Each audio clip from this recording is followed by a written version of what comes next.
Hello everyone, welcome to another episode of Front Row. Today we have Hajar Alafifi, who is the Chairperson and Managing Director of Unilever Sri Lanka. Welcome Hajar. Thank you, Umesh.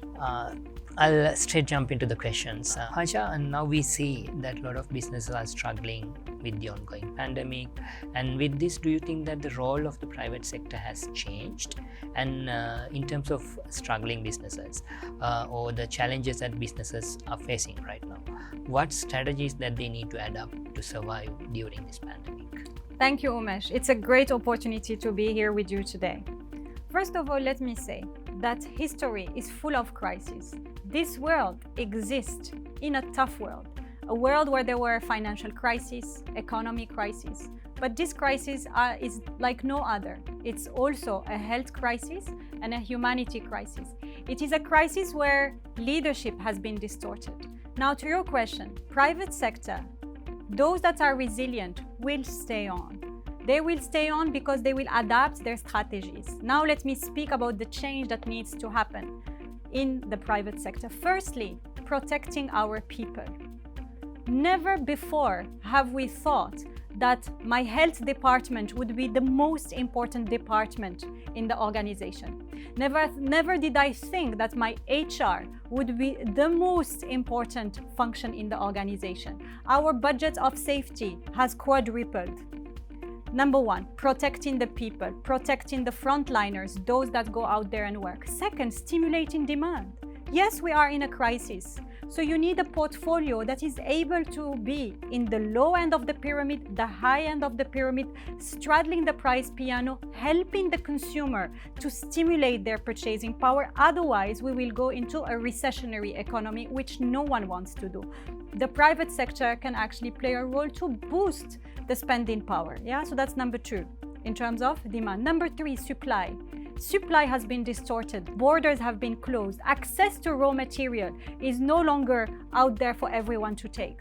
Our supply chain team have adapted all their ways of working, changed scenarios. We started actually thinking about what have we sold yesterday and how can we adapt our supply for tomorrow.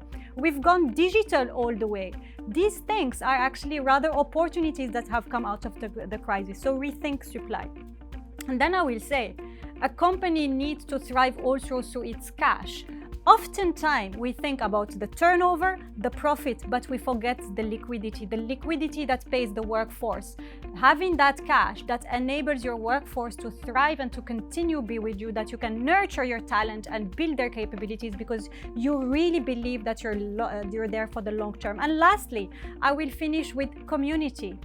Working with our community, ensuring that our brands are elevating their message to a higher order benefit, doing work on the ground. And I will cite here only two brands, which we have as Olympic brands. A brand like Lifebuoy that has worked with communities and schools in promoting hand hygiene throughout the history and definitely this year. Signal, our Sinaboeva program, and 2 million consumers, which we have touched to make their smile better. And of course, the list goes on with other brands. These are the 5 fundamentals which we believe can turn a private sector and make it resilient even during this crisis. And if you allow me more time, I'd speak about the importance of leadership and how a human leadership is needed more than ever. Thank you. I think that's a very comprehensive answer about the role of the private sector during this ongoing pandemic. But now, of course, we know that it's not only the private sector that is the part of the economy, we have a government as well. So in supporting the private sector or in facilitating the private sector, what kind of a role that the government should play in this current context? Look, I think that the government and the policies are very important. Now let me step back here a little bit. This year, there have been waves of COVID, and during these waves, there have been lockdowns.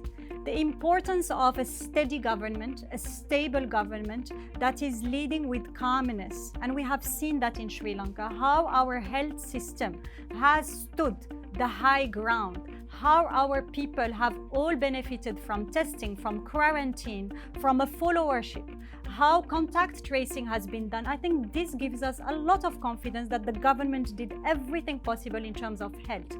The other aspects which the government is now paying attention to is how to revive the economy. Of course, it has been a trialing year for everybody, government included. But I laud all the efforts that are going out there. And the budget speech speaks about so much holiday taxes for the newcomers. How can we boost FDI and export? I believe the government is actually playing its role to make the business easily done at an affordable cost. The ease of doing business without adding cost to the employer. When you have these two well and your health infrastructure is standing well, I believe the government is playing its prerogative as well. Right, that's a very comprehensive answer as well. Now, you are heading one of the largest businesses in Sri Lanka, and we also know that Sri Lanka has a lot of SMEs, and we also know that most of these SMEs are struggling with the ongoing pandemic. What do you think is the role of the large businesses in Sri Lanka in supporting these SMEs to survive during the pandemic? I'm glad you asked this question, Umesh. Unilever has been in Sri Lanka for over 82 years. We are indeed one of the largest employers, one of the largest payers, one of the largest innovators. And we take that with a lot of pride, with a lot of humility, because our responsibility goes to an outer core. It goes to an ecosystem from suppliers to third parties to perfumers to packaging to all aspects of the business that needs to come together with us. And only if they win will we win. That's the first prerogative that we put on the table. To the question you ask, why do we need large companies? The large companies are those that progress the GDP because they are the highest payers. They have capital to invest in machineries. They have innovators. So they create new demand spaces and therefore they stimulate the GDP. However, the SMEs are equally important because a large company has started as an SME. So you have to go through that step to come to that ladder. In the US, it gets me reflecting that 40% of the US is built through SMEs. And that's how they have rebuilt the economy after the crisis of 2008, 2013. Now, if you see Sri Lanka, we also enjoy a large portion of SMEs.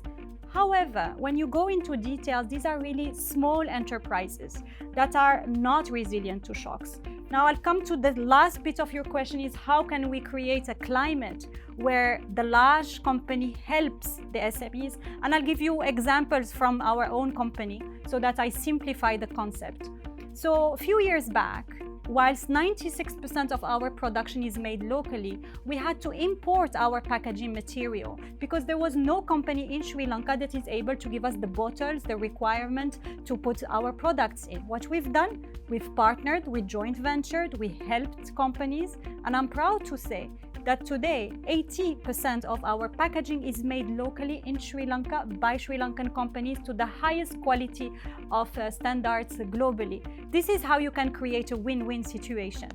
So this is one example. A second example is how can we give a starting loan to small entrepreneurs. So we went, for example, to the rural area and we found 3,500 women that wanted to have their own company but didn't have the means to do so. You give them a loan to start their own business. And through that, we have created what we call the Soabagia team, which is 3,500 women entrepreneurs. And our objective is to make it no less than 15,000. These are the type of things that I think back to the point I said about community. At Unilever, we believe that companies with purpose thrive. Our purpose is to make sustainable living a commonplace, where everyone is able to operate in its best potential, where the consumer is operating, the SME is operating, the large company is operating, and we all are partnering towards the same goal. So that's my idea on this question. Right. I believe Hajar gave a very comprehensive explanation about the role of the private sector during the pandemic. And it's been great pleasure having you here, Hajar. Thank you very much for joining the Front Row. And thank you very much, guys, for tuning into Front Row. We'll see you in another episode.